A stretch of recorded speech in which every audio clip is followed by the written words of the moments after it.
Welcome back to another episode of Histoclassseries.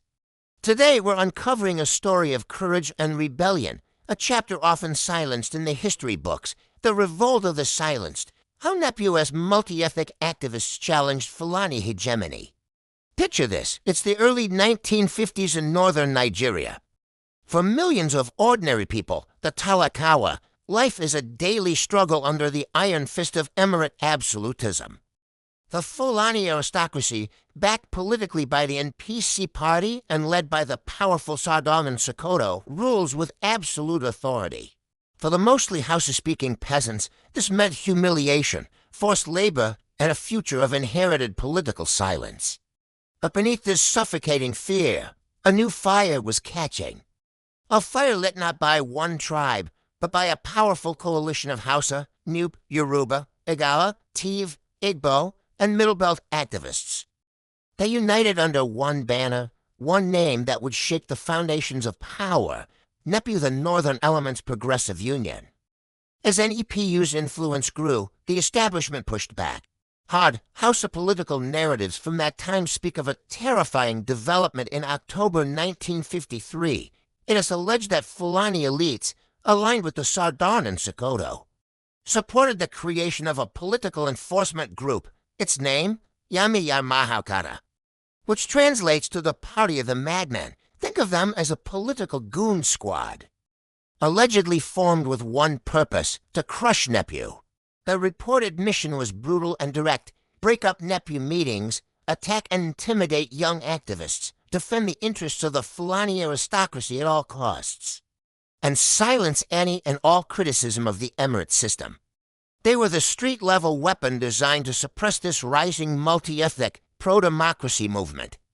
But as history shows us, intimidation often fuels the fire it seeks to extinguish. Despite the attacks, the movement for freedom only grew stronger. Now, one of the biggest myths spread by the ruling class was that NEPU was just a Hausa revolt.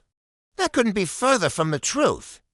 While its strongest support came from the Hausa Talakawa, NEPU was designed from day one to be pan-Northern, pan-Nigerian, and deeply multi-ethnic.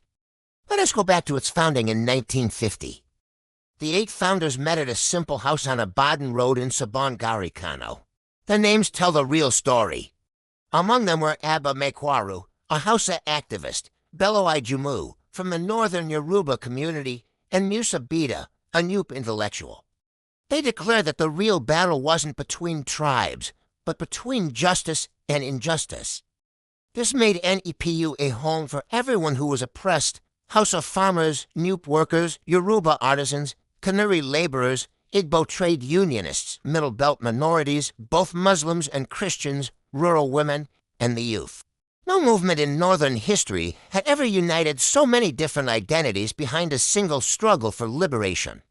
So with all these brilliant minds and courageous activists, why did they choose Malam Aminu Kano to lead them? Aminu Kano's own story is fascinating. Though he had a mixed ancestry, he was raised in Hausa society and completely embraced by the Hausa Talakawa. Colonial records labeled him Fulani, a tag that offered social protection in the aristocratic system. But here's the twist: while others used that identity for privilege, Aminu Kano used it as a shield to fight the very system it represented. The Hausa activists saw his unique strengths. He had immense moral authority. He couldn't be easily dismissed as just another anti-Fulani voice. Most importantly, he truly understood the suffering of the poor and had the unmatched courage to openly challenge the Sardauna himself. Together with his comrades from NEPU, Yoruba, Igbo, and other northern groups, he transformed NEPU into the greatest proto-Laka liberation movement the region had ever seen. To understand why this movement was so revolutionary, you have to understand the sheer cruelty of the emirate system they were fighting. Let's look at some of the practices NEPU fought to destroy. First, there was no mandole or forced labor. Villagers were dragged from their homes to work all day on emirate farmlands for free. After a day of backbreaking work, they were expected to thank their oppressors. NEPU's agitation brought this to an end. Then there was Aduk, a ritual of public humiliation. Any commoner who saw a district head had to immediately crouch down, walk like a slave, take off his shoes, and lower his gaze. The slightest mistake could earn you a beating. NEPU destroyed this culture of fear. And of course, there was political silence. Criticizing the emirate could land you in jail, tortured, or exiled. NEPU broke that silence forever. The native authority police were notorious for their brutality. Activists were beaten, imprisoned, and in some of the most degrading acts, forced to carry human excrement in public. Yet, through it all, the struggle continued. The Sardon and Sokoto, Sir Amadou Bello, saw NEPU for what it was, a direct threat to the dominance of the Fulani aristocracy. The ruling and PC elites launched a vicious smear campaign, labeling NEPU supporters as infidels, madmen, rebels, atheists, and communists, anything to discredit them. The so-called Yamiya Mahaukata acted as their enforcers on the streets, harassing and attacking activists across Kano and other cities. But despite all their power, money, and violence, they could not stop the momentum. The idea of freedom was too powerful. The lie that this was just a house of revolt was their biggest propaganda tool, but it was hollow. Yes, it was Hausa-led, but its strength came from its incredible diversity. Fighting side by side were Hausa nationalists, Yoruba settlers in Sabongari, NEPU intellectuals, Middle Belt Christians, Borno activists, and Igbo labor unionists. This is what terrified the rulers. NEPU united the oppressed, erasing the lines of tribe and religion that had been used to divide them for so long. The price of this struggle was immense, paid in blood, sweat, and tears by thousands of brave activists. Speaking out against injustice, even something as small as laughing disrespectfully in a palace, could lead to immediate arrest.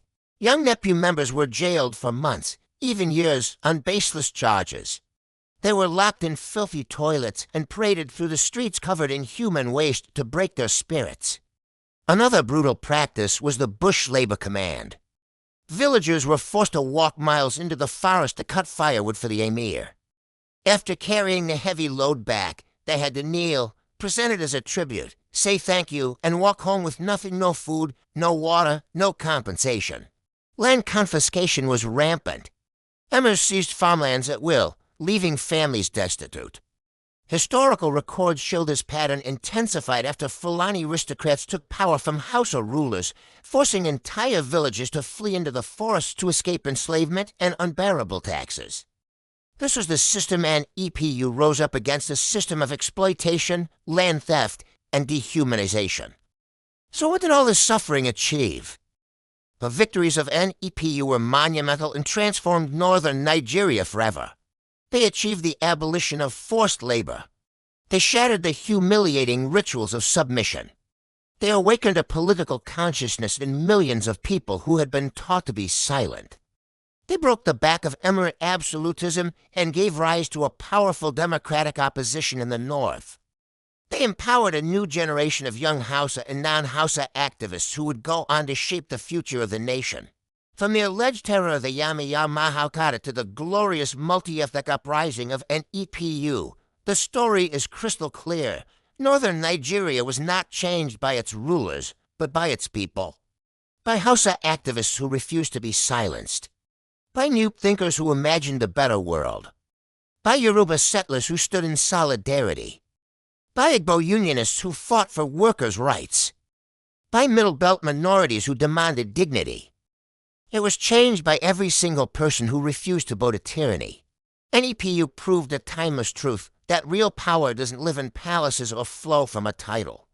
It lives in the hearts of ordinary people, united in courage. Thank you for joining us on this deep dive into history. If you found this story as inspiring as we do, don't forget to like, share, and subscribe to Histoclassseries for more untold stories. Until next time.